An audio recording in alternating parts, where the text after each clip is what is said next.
AIIMS पार 2025 इसका आप लोग जानते हो कि रजिस्ट्रेशन स्टार्ट था और इसमें 2 रजिस्ट्रेशन होता है, एक बेसिक और एक फाइनल। बेसिक रजिस्ट्रेशन का जो डेट है वो ओवर हो गया है और बहुत सारे स्टूडेंट ने फॉर्म भर भी लिया है, ठीक है ना। अब बेसिक रजिस्ट्रेशन में स्टूडेंट कुछ गलती किए हुए हैं और उसमें करेक्शन करना चाहते हैं, तो करेक्शन विंडो ओपन है। करेक्शन विंडो कल ही ओपन हुआ था, तो करेक्शन आप उसमें कर सकते हो। अब आप कैसे करेक्शन करोगे और कौन कौन से स्टूडेंट करेक्शन कर सकते हैं और क्या क्या करेक्शन कर सकते हैं, आज की वीडियो में यही चीज देखा जाएगा। दूसरी बात मैं बता दूं कि फाइनल रजिस्ट्रेशन का करेक्शन नहीं हो रहा है, ये बेसिक रजिस्ट्रेशन का करेक्शन हो रहा है। तो अगर आपने बेसिक रजिस्ट्रेशन में कुछ गलती किया तो आप उसको कैसे सही कर सकते हो और कौन सही कर सकता है, कौन सही नहीं कर सकता और क्या क्या सही कर सकते हो, आज की वीडियो में ये देखने वाले हैं। तो चलो स्टार्ट करते हैं आज का वीडियो।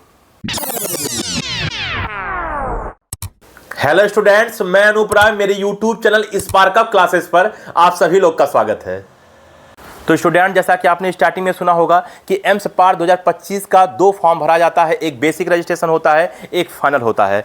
बेसिक रजिस्ट्रेशन आपको जीवन में केवल एक बार करना होता है, दोबारा नहीं करना होता है, और फाइनल रजिस्ट्रेशन आप जितनी बार एग्जाम देना चाहते हो आपको उतनी बार करना होगा। तो बेसिक रजिस्ट्रेशन का 2025 का जो फॉर्म का डेट है वो ओवर हो गया है, शायद 7 मई को ही ओवर हुआ था, थोड़ा सा डेट मुझको भूल रहा है, तो 7 मई को ही ओवर हो गया था। लेकिन बहुत सारे स्टूडेंट ने गलती कुछ कर दिया है। तो सबसे पहले मैं आपको बता दूं कि एक स्टेटस आया हुआ है ऑफिशियल वेबसाइट पे, आपको वो चेक करना होगा कि आपके नाम के आगे फॉर्म एक्सेप्ट लिखा हुआ है या रिजेक्ट लिखा हुआ है। कैसे आप उस पेज तक पहुंचोगे, मैंने इस वीडियो में प्रोसेस बताया है, आप इस वीडियो को देखिए। मैंने स्टेप बाय स्टेप बताया कैसे आप गूगल पे सर्च करोगे और कैसे आप उस पेज तक पहुंचोगे कि जहां आपका फॉर्म एक्सेप्ट है या रिजेक्ट है, ये चीज दिखाएगा।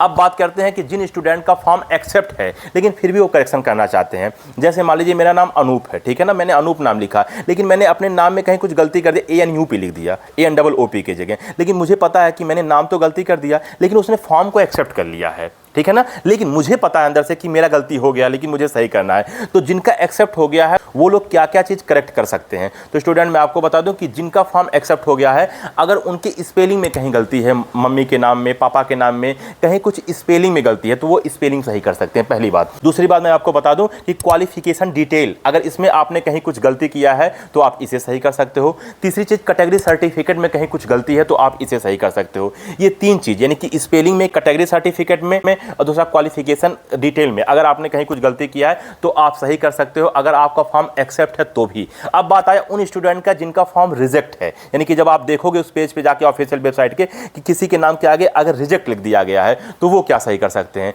तो सबसे पहले इसमें मैं आपको बताऊं कि जिनका रिजेक्ट है उनका कारण भी लिखा होगा कि किस कारण से उनका फॉर्म रिजेक्ट है, यानी कि कहीं फोटो ब्लर तो नहीं हो गया है, फोटो हो सकता है सही डायमेंशन में अपलोड ना हो, या फोटो पुराना अपलोड हो गया है, वो कारण लिखा होगा। या कैटेगरी सर्टिफिकेट में कुछ गलती है, स्पेलिंग में कुछ गलती है, थंब इंप्रेशन में कुछ गलती है, आपने लेफ्ट के जगह राइट थंब इंप्रेशन दे दिया है, सिग्नेचर में कहीं कुछ गड़बड़ है, वो ब्लर आ गया है, तो वो कारण भी लिखा होगा। तो पहले आपको वो कारण पढ़ना होगा, उसके बाद आपको करेक्शन करना होगा। तो वो लोग भी स्पेलिंग में सही कर सकते हैं, कैटेगरी सर्टिफिकेट में सही कर सकते हैं, थंब इंप्रेशन क्या बोलते हैं, मान लीजिए आपने राइट हैंड का दे दिया है लेफ्ट हैंड की जगह, तो आप सही कर सकते हो। या ब्लर आ गया है वो आप सही कर सकते हो, फोटो में आप सही कर सकते हो। तो अगर ब्लर आ गया है तो आप फोटो क्या बोलते हैं क्लियर खिंचवाइए, या फोटो पुराना है तो उसको नया फोटो आप अपलोड कीजिए। क्वालिफिकेशन डिटेल में कहीं कुछ गलती की है तो उसे आप सही कर सकते हो। तो ये सब सारी चीजें आप सही कर सकते हो। आप जहां रिजेक्ट लिखा होगा आप देखोगे तो वहां पे लिखा होगा, उसका कारण भी लिखा होगा, तो पहले उस कारण को पढ़िए। बात समझ में है कि नहीं है। तो जिनका एक्सेप्ट है उनका क्या क्या सही कर सकते हो, स्पेलिंग,